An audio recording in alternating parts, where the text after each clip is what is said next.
Welcome back mga kaaldab. Ito na naman po ang inyong lingkod, si Mr. Destiny. At magbibigay po tayo ng pinakamainit na update po ngayon sa social media mga kaaldab. Ito yung pinaka-latest na pinag-uusapan po ngayon sa Instagram, sa Twitter at sa Facebook. Sabi ko nga po sa inyo, may mga bagay-bagay po na mahirap po talagang ipaliwanag. Katulad ngayon, nasa Osaka nga po raw sina Mr. and Mrs. Paul Carson. Position na naman yan, Mr. Destiny. Alam mo kaya ka nababash eh. Kaya ka lagi na pag-iinitan.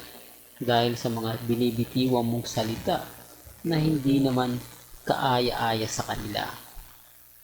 Mga binibitiwan mong salita na hindi naman daw totoo. Gumagawa ka lang daw ng issue. Pero bakit sila affected, no? Bakit sila inis sa mga sinasabi natin? Bakit ba sila galit sa mga pinapaliwanag natin? O, pwede naman po na hindi na sila mag-react. Pwede naman po na tahimik na lang sila. Di po ba, hayaan na lang tayo. Tayo naman po, hindi naman po tayo bago. Hindi naman po tayo kahapon lang. Matagal na po tayong Aldab Nation. Kaya alam po nila kung sino nga po ba talaga yung nagsasabi ng totoo at yung fake news lang. Kaya nga po, hindi ako basta-basta nagpapa-apekto sa kanila. Lalo na po na sinasabi nilang hindi naman daw po si Alden Richards yung nagsalita. Wala naman pong problema. Diba? Kung di si Alden yan, okay lang. Kasi hindi ko naman po ipagpipilitan. Gaya nga po ngayon, paano nakalabas si Mengay ng bansa? Gayong hindi man lang siya na kuna ng picture sa NAIA. Alam niyo naman po na ngayong piyesta ng ngayong kumbaga All Saint Day, marami na nga po talagang umaalis at pumupunta ng mga probinsya para doon nga kumbaga magdiwang sa November 1. Ibig kong sabihin sa kanilang mahal na mga mayapa. Hindi po ba? Bakit hindi nga po nakita? Bakit hindi po daw naispatan man lang si Mengay? Kaya sabi ko sa inyo, may mga bagay-bagay po na mahirap nga po talagang ipaliwanag. Lalo na nga po, pagdating po sa social media, paliwanag na hanggang ngayon mapapaisip naman po sila. Pero hindi po tayo naniniwala. Sabi ko nga po sa inyo, dito po sa channel ni Mr. Destiny, wala pong pilitan. Kung ano lang po yung nababasa ninyo, napapanood ninyo, napapakinggan po ninyo, dun lang po tayo. Kaya ang sabi ko sa inyo, boses po talaga yan ni Alden Richards. Bukod sa malaki na, talagang matikas pa yung tunog. Di po ba? At hindi naman po, kita nyo naman dito nasan po ba yung nagpa-photos kay May na nasa Osaka po siya. Nasan yung mga kasama dito ni May. At sino mga tita yung mga binabanggit niya. Hindi po ba? Sabihin, siyempre siya yun, mga kaaldab tita na po ba si Mengay? Sa tingin nyo, hindi po ba? Dapat mother na. Hindi po ba? Kaya may mga point po na mapapaisip po kayo sa mga binibitiwang pahayag minsan ni Mengay.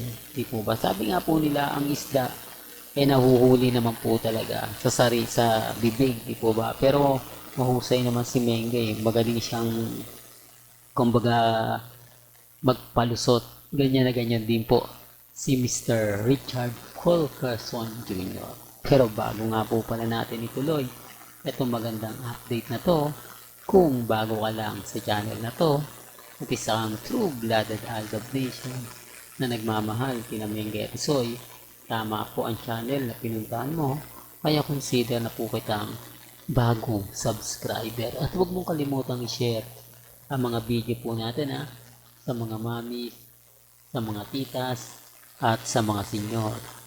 Remind ko lang po at paulit-ulit ko po laging pinapaliwanag at sinasabi, lalo na nga po sa mga taong ayaw maniwala.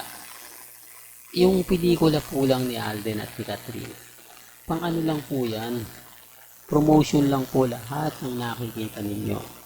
Promotion lang po lahat ang mga nababasa ninyo na mga komento na keso ganito, magpapakasal na raw po sila Catherine, gugulanting na lang daw po yung mga fans.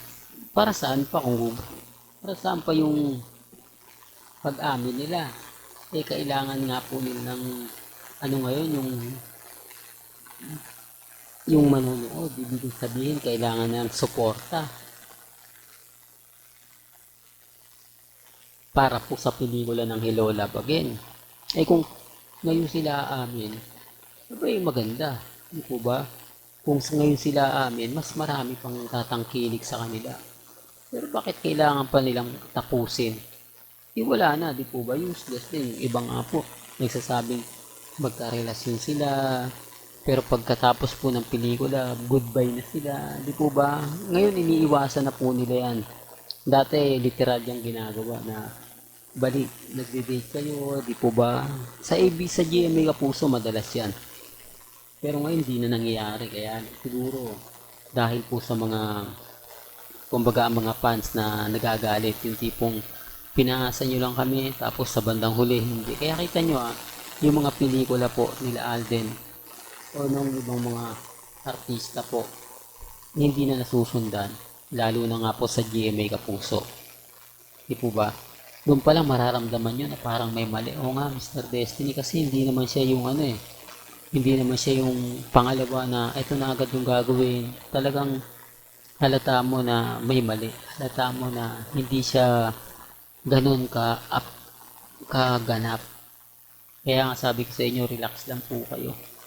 Di po ba maging kampante lang kayo, maging matatag. Dahil malay nyo, di po ba bukas sa makalawa ay mag-iba na yung senaryo. Yung mga sinasabi natin at pinapaliwanag natin ay biglang magbago. Pero hindi po ako namimilit. Lagi kong pinapaliwanag, lagi kong sinasabi na may mga bagay-bagay po pagdating po sa social media na mahirap nga po talagang ipaliwanag. Mahirap nga po talaga magkomento, lalo na nga po kapag nakikita po natin na may mga tao talagang ibig kong sabihin galit na galit at inis na inis po sa channel ni Mr. Destiny. Apektado sila, lalo na nga po kapag ako po mismo ang nagbibigay ng update. Ako po mismo ang nagpapaliwanag po sa kanila. Yan po yung totoo, mga kaltab. Kaya tinatanong agad nila, sino yung nag-update? Si Mr. Destiny. Alam na agad-agad nila. Well, hanggang dito na lang po ang ating latest updates. Kaya kung gusto niyo pa po ng pinaka-latest at sariwang update, abay tumutok lang po kayo dito po sa channel ni Mr. Destiny para updated po kayo sa mga bago at sa mga latest po na i-upload po natin maya-maya lang. Hanggang sa muli, salamat po sa panonood at pakikinig.